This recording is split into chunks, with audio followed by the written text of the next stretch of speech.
অবুঝ প্রাণীরাও যে কখনো কখনো মানুষের পরম বন্ধু ও জীবনের একমাত্র অবলম্বন হতে পারে তার প্রমাণ দিলেন অন্ধ কাজী মালি। ২৫ বছর ধরে চোখে দেখেন না তিনি। এতগুলো বছর ধরে অবলা গরুই তার একমাত্র ভরসা। গরুর পিঠে হাত রাখতেই গরু হাঁটতে শুরু করে, নিয়ে যায় মাঠে। আবার মাঠে ঘাস খাওয়ানো শেষে গরুর পিঠে হাত রাখতেই কাজী মালিকে ফিরিয়ে নিয়ে আসে বাড়িতে।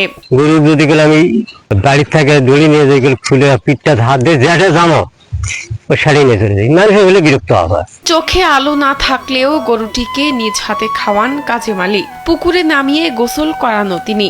গরুকে তিনি এমন ভাবে লালন পালন করেছেন যে এটি তার সব কথা বুঝতেও পারে। তিনি কোথায় যাবেন, কোথায় দাঁড়াবেন, অটোমেটিক গরু তার মনের ভাষা বুঝে যায়। গরুর মাধ্যমে চলাফেরা করেন, গরুকে ঘাস খাওয়ানো, গরুকে গোসল করানো, গরুর সম্পূর্ণ সেবা যত্ন তিনি নিজেই করেন। এত আদর যত্ন করে পালন করা গরুটি কাজী মালির নিজের নয়, অন্যের কাছ থেকে গরু এনে তিনি লালন পালন করেন। এরপর গরুর বাচ্চা হলে প্রথম বাছুরটি তিনি নিজে রাখেন এবং পরবর্তী বাছুরটি দিয়ে দেওয়া হয় গরুর মালিককে। এভাবে অন্যের গরুর সাথে বছরের পর বছর সখ্যতা গড়ে দিন যাপন করছেন কাজেম। হাঁস খেলে মোটা করার পর আবার দুইটা বাছুর হওয়ার পরে উনি একটা নিচে আমাকে একটা দিছে, দেওয়ার পরে আবার একটা ফের দিলাম। ওটা আবার ফের উনি একটা বাছুর নেওয়ার পরে আমার একটা দেওয়ার পরে গাড়িটা আবার ঘুরে দিছে, দেওয়ার পরে আবার অন্যজনের নিচে। কিন্তু এনার তো এখন পর্যন্ত নিজস্ব একটা গরু হলো না। দিনাজপুরের নবাবগঞ্জ উপজেলার শিবরামপুর গ্রামের মৃত আব্দুল খোকার ছেলে কাজী মালি ছোটবেলায় চোখে দেখতে পেলেও যুবক বয়সে হারান চোখের আলো। চিকিৎসা করেও কোনো ফল হয়নি। কাজী মালির সামর্থ্য নেই নিজের টাকায় একটি গরু কিনবেন, তাই তো অন্যের গরু পেলে কোনো রকমে কষ্টে সৃষ্টে দিন যাপন করছেন তিনি।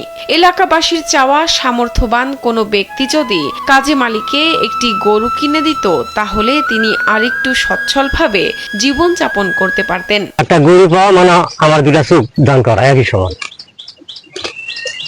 তাহলে গরু হলে সমস্যা নেই। আবার আমার সম্পদ থাকলো তো নিজের একটা কিনেই পারলো, তো এই 4টা বিয়ান দিলি, এতে 4টা বাচ্চা দিবি, আমার 2টা দিবি, আমার 2টা। আমাদের অনুরোধ, সরকার যদি তাকে একটা গরু দিত তাহলে তার ভালো হতো।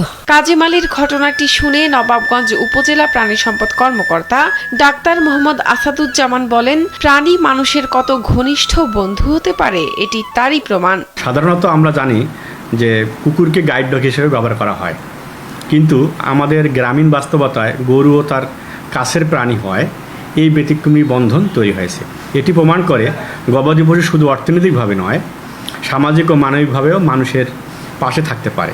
কাজী মালিকে আমরা সহায়তা করার জন্য পশুর সঠিক পুষ্টি, স্বাস্থ্যসেবা, নিয়মিত কারিগরি পরামর্শ এবং আমাদের যদি সুযোগ আসে আমরা অর্থনৈতিকভাবে তাকে সাহায্য করব।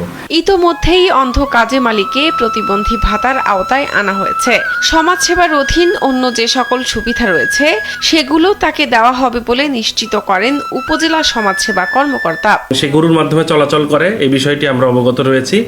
আমরা তার পুনর্বাসন, তার যা যা প্রয়োজন সে বিষয়ে অবগত রয়েছি। তাকে ইতিমধ্যে ভাতা প্রদান করা হয়েছে। শাহনাজ পারভিন, কালবেলা।